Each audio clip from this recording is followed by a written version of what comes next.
How to convert image to PDF file. Hi everyone, it's Sophia to assist you today. Without any delay, let's jump right in. First, open Chrome and search photo to PDF.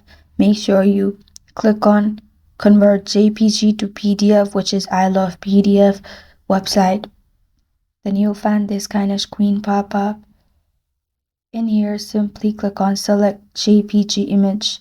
Select the image from your gallery. If you want to add more pictures, simply click on plus button. If not, simply click on convert located on bottom right. From here, simply click on download PDF and PDF will be downloaded to your device. And as you can see, picture has been converted to PDF. This is how to convert image to PDF file.